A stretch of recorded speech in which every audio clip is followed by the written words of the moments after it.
Hi, my name is Anthony Clary. I would like to take this time to present to you my interpersonal communication project for Human Services 508 with Dr. Neil Gilliland as my professor. Just what is interpersonal communication? According to John Stewart, author of Bridges Not Walls, stated that interpersonal communication labels the kind of communication that happens when people involved talk and listen in ways that maximize the presence of personnel. During my presentation, I will outline my overarching goal, my behavioral blend and its positive and negative influence, roadblocks and barriers, internal and external noise pollution, and my plan of action. My overarching goal can be simply put as becoming a more effective listener and communicator. Enlarging the conversation. Enlarging the conversation begins with the expanding approach to understanding the needs within the communication while focusing on the resources to bring forth a resolve. Stewart identified 6 features or qualities of all communication types. Meaning is the process of collaboratively making meanings. Choice allows one to consider and follow. Culture. Communication and culture are intertwined. Ethnicity, gender, age, social class, sexual orientation, and other cultural features all impact our level of communication. Identities. All communication involves negotiating identities or selves. Conversation. Talking. Most influential. Nexting. What can I help to happen next? During the first week of this course, we were given the task of taking 2 assessments or tests. The first test was called the Discovery Health Interpersonal Skills Test. My results indicated that I sometimes have difficulty interpreting other people's words and actions and seeing things from their perspective, which can at times make it difficult to have a conversation with someone. I've noticed through this class that I have to often repeat myself or ask someone exactly what they mean to explain it a different way. The second test was called the Uniquely You Profile. Carbonell provided 4 basic personality types, also known as DISC. And when blended together, it defines one's exclusive behavioral blend or type. The behavioral blend through the Uniquely You profile was favorable in my comprehension of behavioral types. Most people tend to possess 1 or more personality type, at least 2, which makes the behavioral blend. My behavioral blend. Behavioral blend is broken down into 2 graphs. And the first graph is what's expected of me. In this graph, I was categorized as the personality type of SI. SI personality types tend to have many friendships. They have a high tolerance of others and a forgiving heart.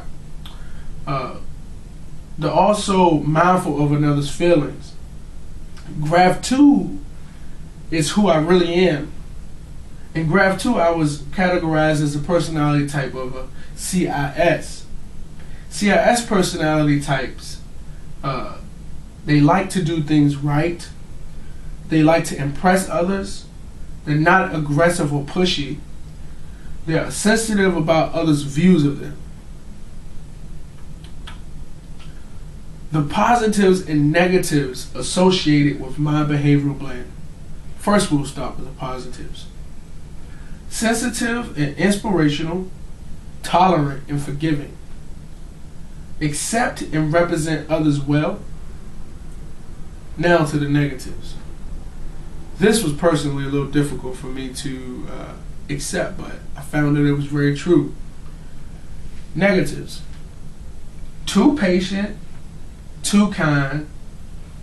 And when you're too patient and too kind, if you don't know where that balance is or where that fine line is, you can easily be taken advantage of. In my experience as a social worker and a counselor, I can recall being taken advantage of by my clients, and also being taken advantage of by my coworkers. So I'm learning to balance that out.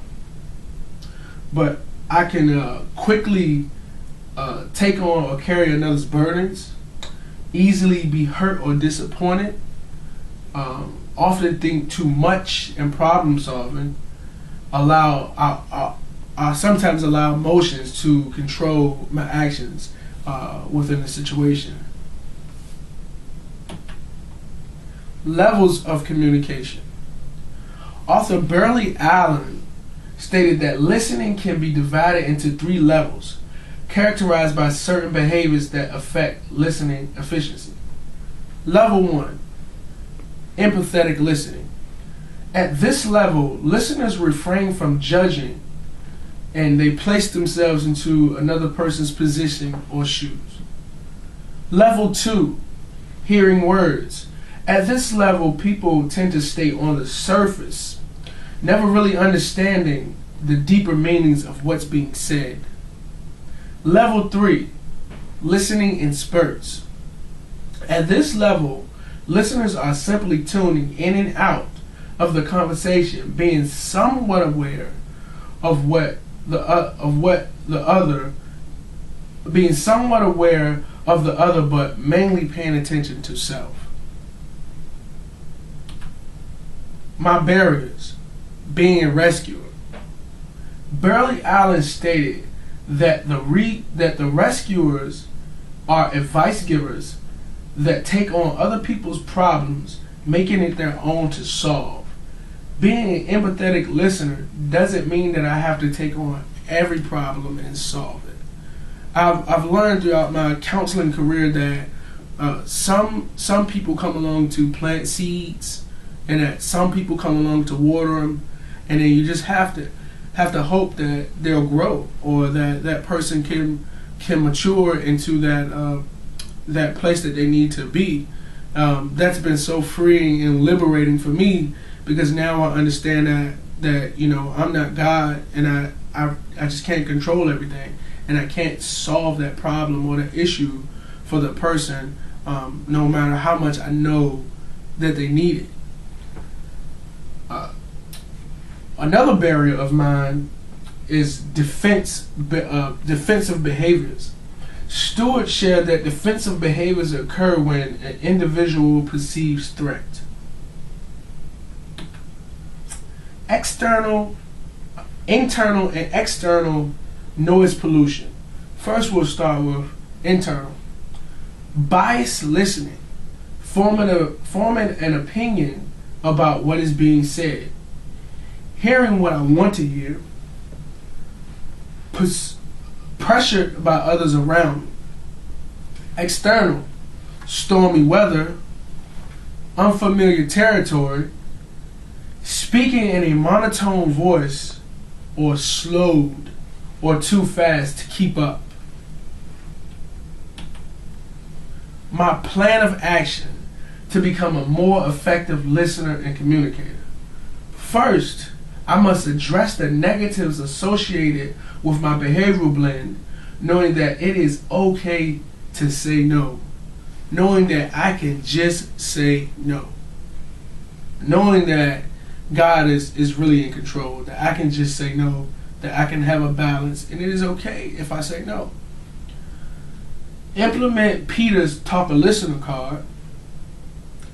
Becoming a more effective listener, or empathetic listener, which is level 1 listening. When conflict in communication arises, when a conflict in communication arises, I desire to truly understand what is unfolding before me. Steer clear of the flat brain syndrome when emotions are high. Thank you.